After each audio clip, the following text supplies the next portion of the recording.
ever feel like you're giving up hope, I totally understand because I've been there.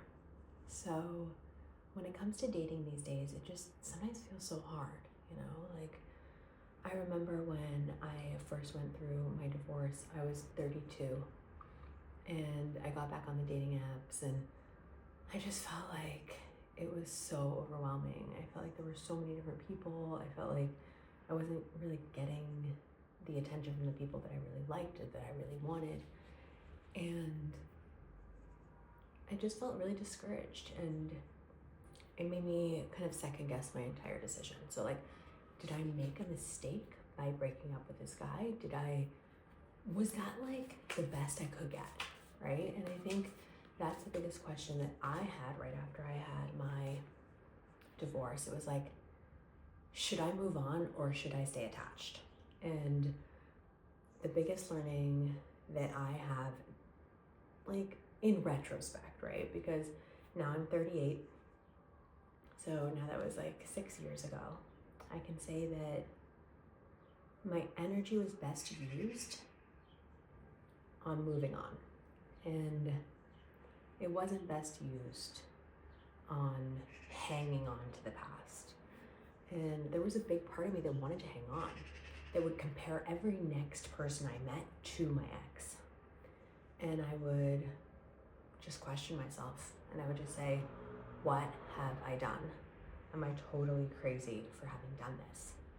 And then as time went on, I started to realize that I was finding things in new people that I really enjoyed. So rather than like comparing these new people to like the whole entire person, I was finding little traits that I found really attractive or really interesting.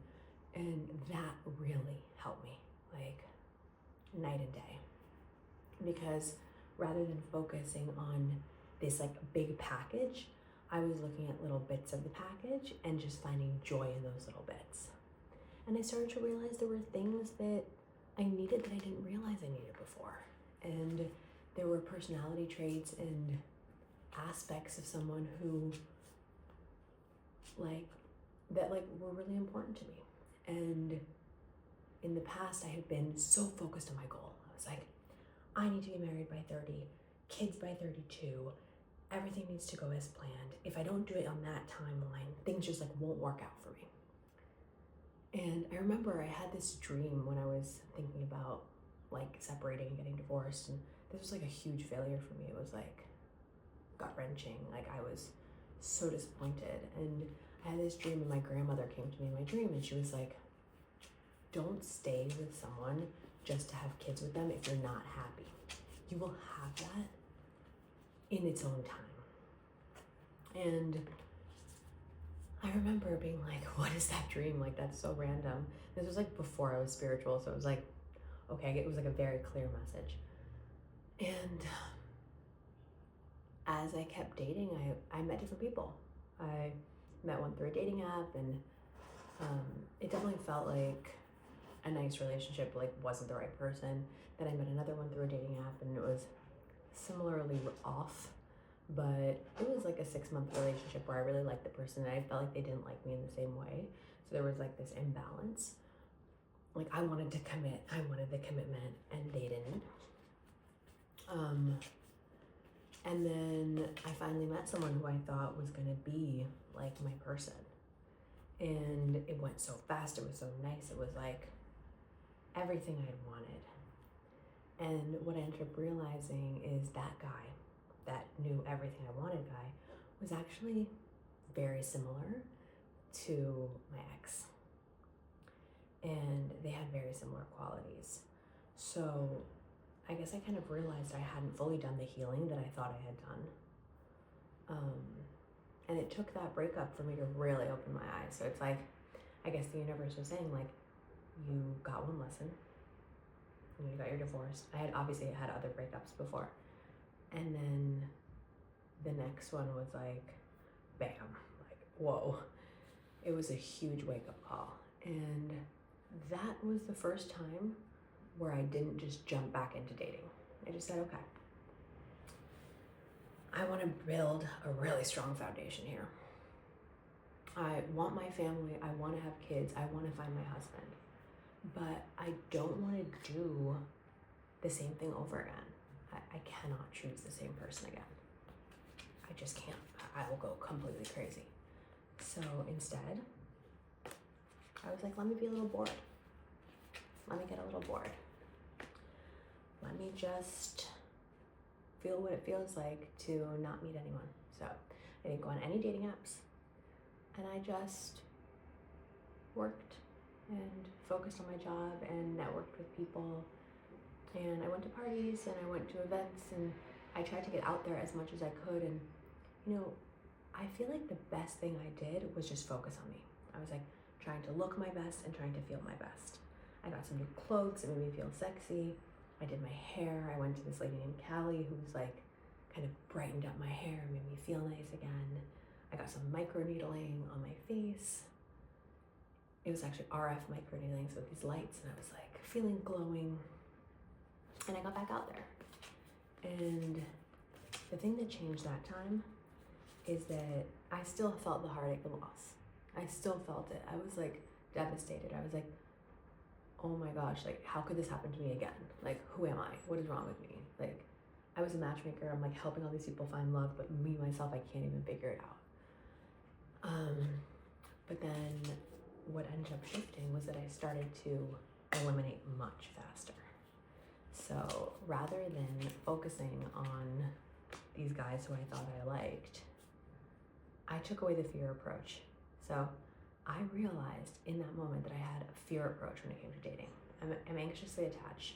So I would like cling on to things. I'd be like, oh, he likes me. Oh, this could be it. And I would like create this story of what it could be. And then I would jump in like head first.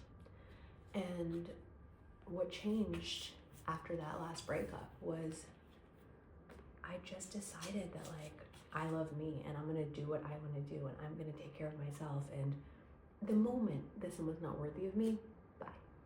The moment. So like, no more making excuses, no more imagining, and no more fear-based thinking. Why?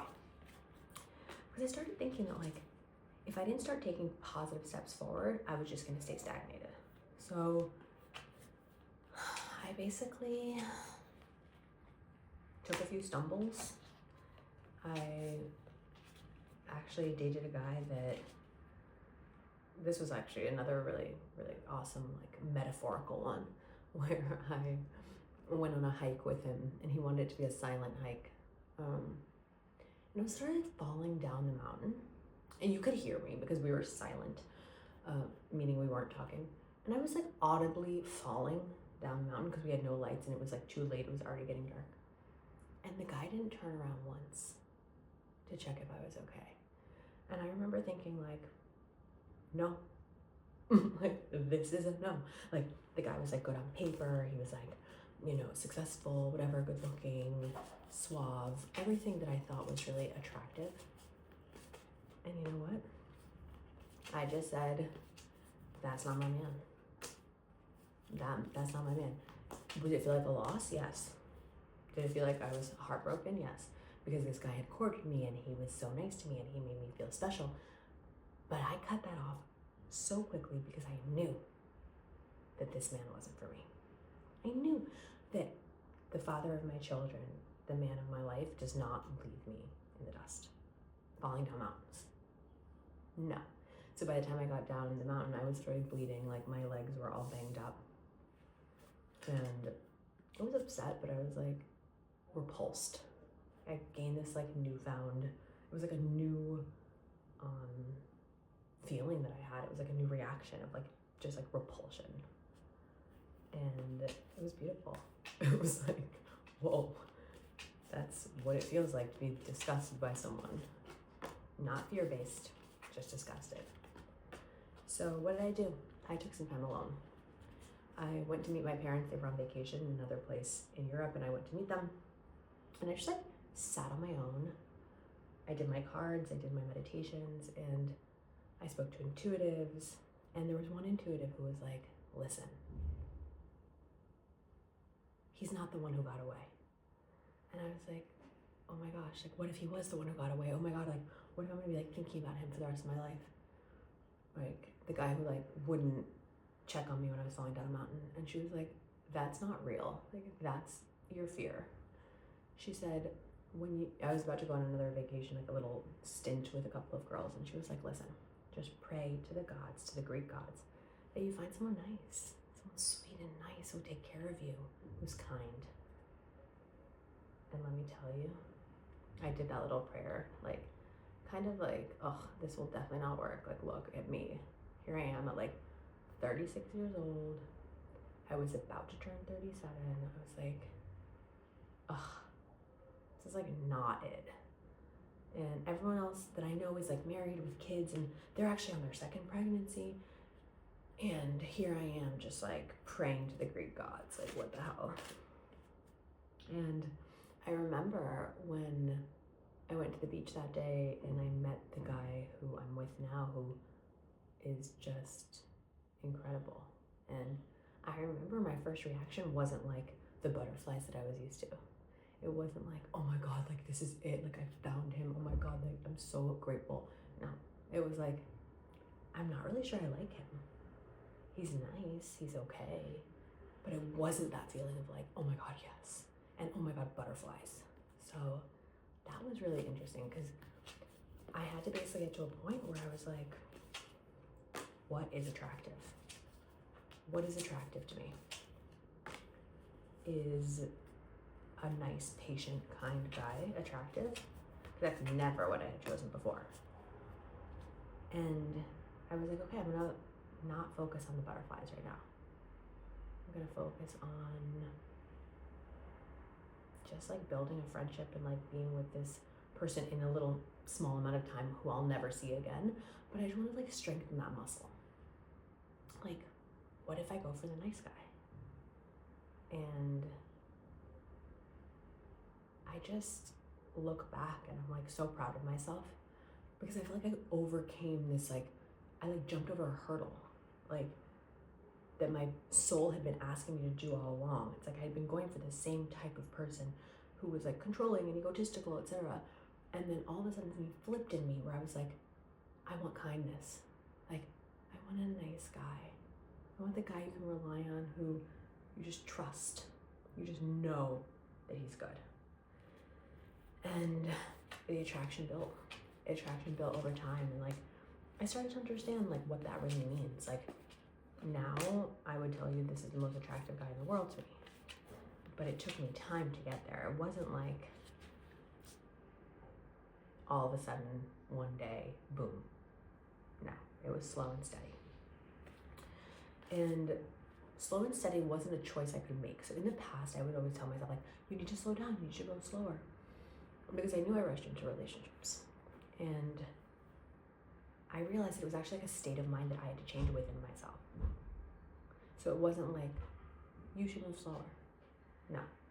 It was like, you need to choose a different person, and that different person will allow a certain pace that's more healthy.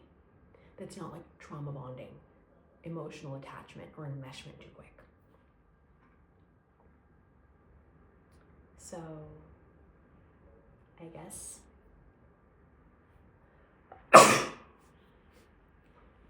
what I want to leave you with is this. I'm 38 now, and I'm with a man who treats me with kindness and respect. He listens to me. He cares when I'm sad. He talks through things with me. And I never had that before. And some people might say like, oh my gosh, like you met that at like 37 or 30, like it was like a little, right when I turned 37, I met him. Like that sucks, like that's late. Like, do you even have time to build what you want? Like, don't you want your family? Don't you want to like make things happen? And I would just say that it'll happen. It will happen. You will find what you want. Have that faith deep in your soul. And how would you show up differently if you knew it was written in the stars? If you knew that you definitely were going to get it, how would you show up differently? I think that's really like that was the impetus of change for me. Like this moment where I was like, I really don't care what the timeline is on my timeline. I can't control this anymore. And I just like surrendered it. I was like, Lord, take it from me, please. I know I can't do the dating apps. They drive me crazy. They make me depressed. Not doing that. Please send him in another way. Lord, please. And I now see the power of that. The power of surrender. And of calmly saying, I know I'm going to find what I'm looking for. But I don't need to be the one in control of it. I don't need to orchestrate it. Because there's someone out there who's helping me. There's a bigger force propelling things forward. So, I guess my message to you today is, don't settle. If you're not happy, of course you should always go through couples therapy and try your best to work things out, but don't give up. And if you've had a hard breakup, I feel you. I've been there. Use this moment to get to know yourself better, because the breakup can be a portal to the new you. And it can let you see this new side of yourself and explore the parts of you that maybe were hidden. And they were hidden from you too. So I encourage you to embrace your new beginning and reach out to me if you're ever interested in coaching or joining my book club. I do book clubs where we talk about books related to relationships.